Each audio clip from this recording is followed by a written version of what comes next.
Magandang umaga po sa ating lahat. Welcome po sa ating morning devotion sa umagang ito. Ang ating teksto po ay matatagpuan sa Haggai chapter 2 verses 6 to 9. At ganito po ang sinasabi, "Hindi na magtatagal at yayanigin ko ang langit at ang daigdig, ang lupa at ang dagat. Yayanigin ko ang mga bansa at dadalhin ko dito ang kanilang mga kayamanan. Ang templong ito ay mapupuno ng kanilang mga kayamanan sapagkat ang lahat ng pilak at ginto sa buong daigdig ay akin. Dahil dito, ang bagong templo ay magiging higit na maganda kaysa doon sa nauna. At sa bagong templong ito ay mahahayag ang kasaganaan at katiwasayang ipagkakaloob ko sa aking sambayanan. Ganito ang sabi ni Yahweh na makapangyarihan sa lahat." Muli po, magandang umaga po sa atin. Ang mga talatang ito mula sa Haggai ay ibinigay sa mga Israelita, kababalik lang mula sa pagkabihag sa mga Babylonia. Sila ay pinanghihinaan ng loob dahil ang templo na kanilang itinayo ay tila walang-wala kung ihambing o ikumpara sa dating templo na ipinatayo ni Haring Solomon. Sa sitwasyong ito, nagbigay ang Diyos ng words of encouragement. Ang sabi sa verses 6 to 8, "Yayanigin ng Diyos ang kalangitan at ang daigdig, ang dagat at ang tuyong lupa. Nangangahulugan ito na siya ang may kapangyarihan sa buong sansinukob sa lahat ng bansa. Ang mga pilak at ginto ay sa Kanya, na nagpapakita na hindi tayo dapat mag-alala tungkol sa mga material na kakulangan, dahil ang lahat ng yaman ay nagmula sa Kanya. Pag-aari ng Diyos ang lahat, maging ng ating buhay, at siya ang may kontrol ng lahat."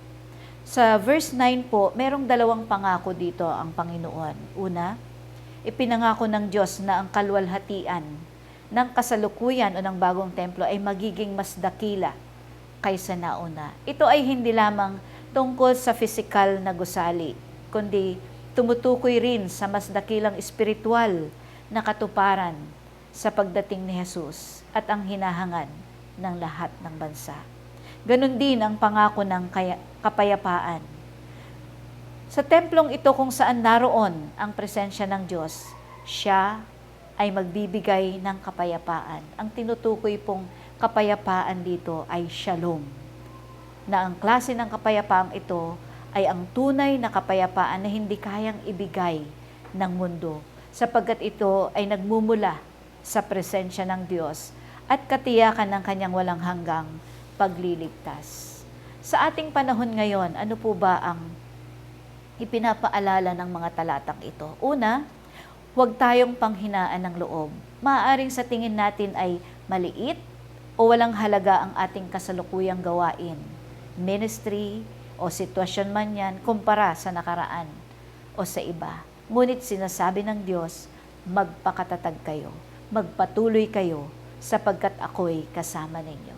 Ikalawa, ituon natin lagi ang ating paningin kay Jesus. Sa gitna ng pagyanig ng mundo, mga krisis, bagyo ng buhay, na nararanasan natin ng ating mga kababayan sa panahong ito, problema sa pananalapi, or even personal na pagsubok man, manatili tayong nakatuon sa Diyos, sapagkat ang Kanyang mga pangako at ang Kanyang presensya ay sapat na sa atin. Ikatlo, mas dakila ang Kanyang plano. Ibig sabihin, the best pa rin ang plano ng ating Panginoong Diyos. Ano man ang ating sinimulan para sa Kanya, pupunan niya ito at gagawin niya itong ganap. Mas dakila at mas the best ang Kanyang sariling panahon at paraan.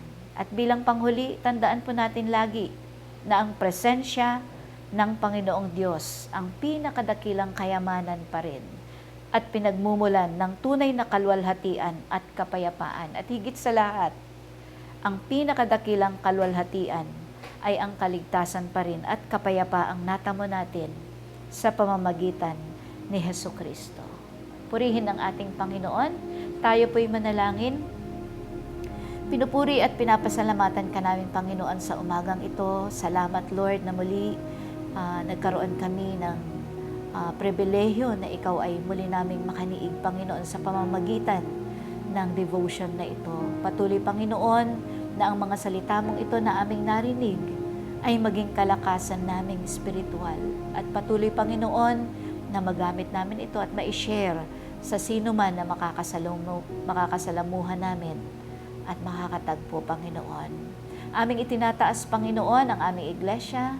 Patuloy na pagpalain po kami, ang kabuuan ng aming ministries, maging ng mga namumuno, Panginoon, kami na mga manggagawa at ang buong konseho, Panginoon. Patuloy na pangunahan mo kami at pagkalooban mo kami, Panginoon, ng katalinuhan na nagmumula sa inyo upang sa aming pangunguna, nakakasiguro kami, Panginoon, na ang gagawin lamang namin ay kapuri-puri sa iyo.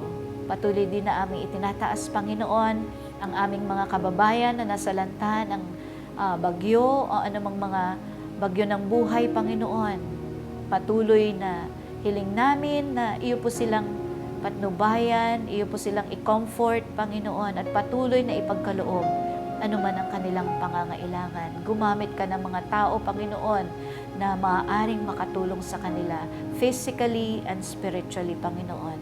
Ganon din na aming itinataas sa araw na ito ang mga kapatid namin na nakarating sa kanilang mga kaarawan at wedding anniversaries. Patuloy, Panginoon, na i-bless mo ang kanilang buhay, maging ang kanilang mga ninanais, Panginoon. At ganon din, Lord, na sa maghapong ito, patuloy na idinadalangin namin na pangunahan mo kami, ingatan at proteksyonan. Higit sa lahat, Panginoon, hiling namin na pakalinisin mo kami, patawarin mo kami, Panginoon, sa anumang mga pagkakasalang nagawa namin sa aming kapwa at higit sa lahat sa inyo. Ito ang aking dalangin sa makapangyarihang pangalan ni Jesus. Amen.